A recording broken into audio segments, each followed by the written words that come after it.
Imagine looking up at the night sky and considering the countless stars scattered across its depth.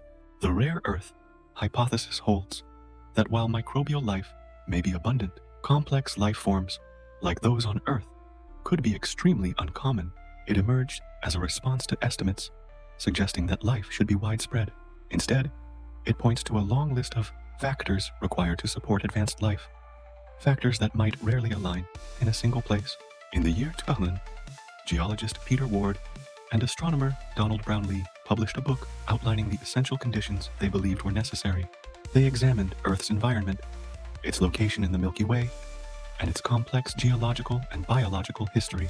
They noted that complex life requires more than just a habitable zone around a star.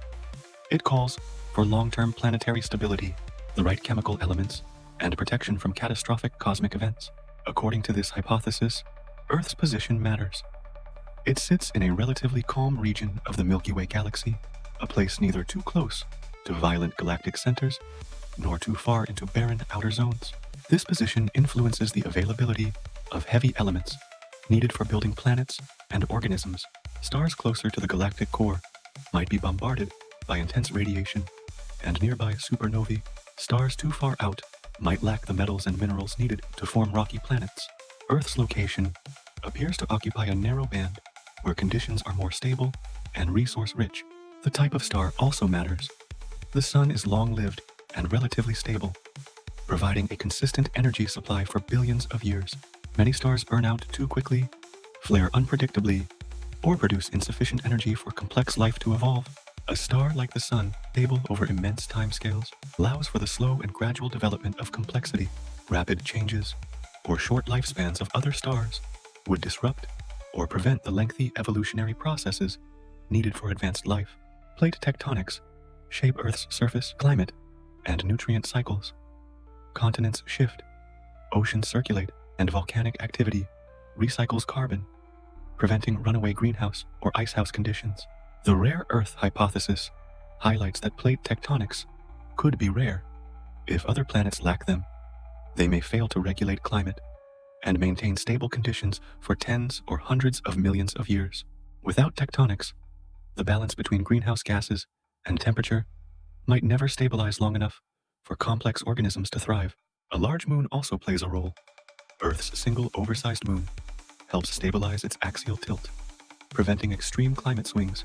Without this stabilizing presence, a planet might wobble unpredictably, cycling through drastic seasonal changes that make it hard for complex life to adapt and persist. The moon's gravitational pull also influences tides and coastal environments, creating fertile zones for early life to test new ecological niches.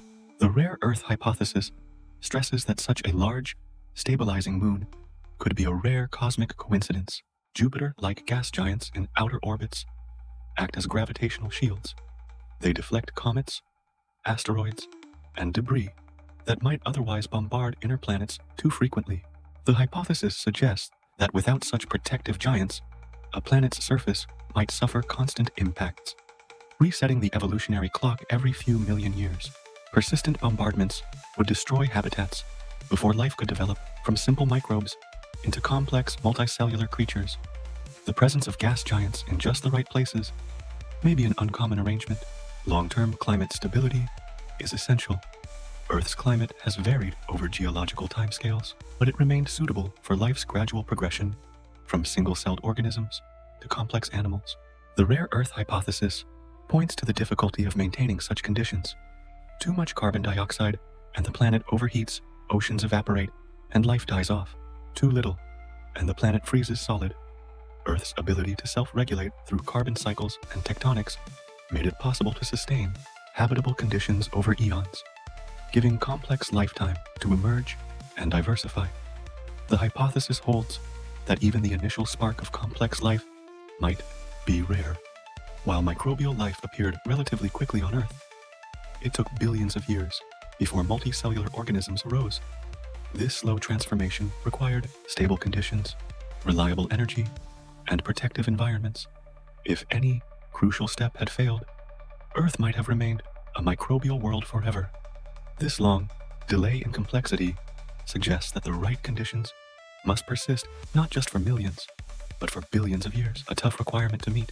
The chemistry of a planet matters as well. Earth's crust contains essential elements like phosphorus, magnesium, iron, and a suite of trace metals needed to build complex organisms. These elements come from supernova remnants and must be present in the right proportions. Planets without these abundant minerals might remain barren or support only simple forms of life.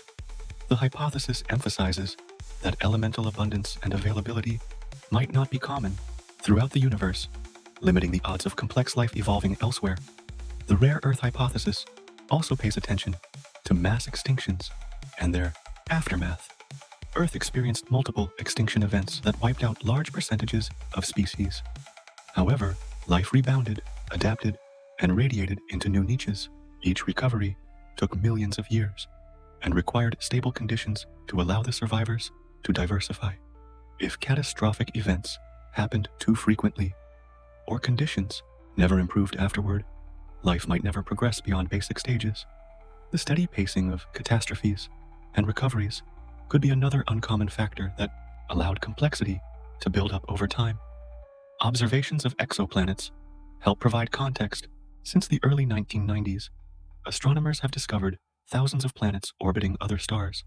Many are gas giants, hot Jupiters orbiting too close to their stars. Others are rocky worlds exposed to harsh radiation or tidal locking that leaves one side scorching and the other frozen, while a few exoplanets lie in habitable zones. The rare Earth hypothesis suggests that merely being in the right zone for liquid water is not enough. Without the right mix of protective giants, stable climates, elemental richness, plate tectonics, and a stabilizing moon, a planet might never develop the complexity seen on Earth. Biodiversity on Earth took hundreds of millions of years to achieve its current level of complexity. The rare Earth hypothesis points out that a series of unlikely events and conditions lined up to allow this rich tapestry of life. Changing continental configurations, evolving ecosystems, and numerous steps in biological innovation contributed to what we see today. If any link in this chain were missing, complexity might not have blossomed here, illustrating how fragile and uncommon this process could be elsewhere.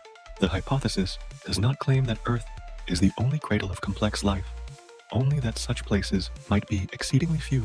The number of truly Earth-like planets, rocky, water-rich, stable, chemically rich, with plate tectonics, large moons, protective giant planets, and calm neighborhoods, could be extremely limited. Each factor reduces the pool of candidates. Taken together, they stack the odds against finding many worlds as richly endowed as Earth. With emerging telescopes and methods, scientists continue to examine distant stars and their planets, measuring atmospheric gases and searching for biosignatures. While these observations increase understanding, the rare Earth hypothesis highlights the complexity and rarity of the full suite of Earth's conditions. It underscores how many interlocking pieces must fit perfectly to form a planet that not only hosts life, but fosters its step-by-step progression from microbial simplicity to complex organisms capable of moving, thinking, and perceiving their environment. All of these factors combine to create the idea that while simple microbial life might occur on many worlds, the complexity and diversity found on Earth may be rare. This hypothesis suggests that we might search countless systems before finding another planet that mirrors the delicate and improbable balance of conditions that allowed complex life to thrive here.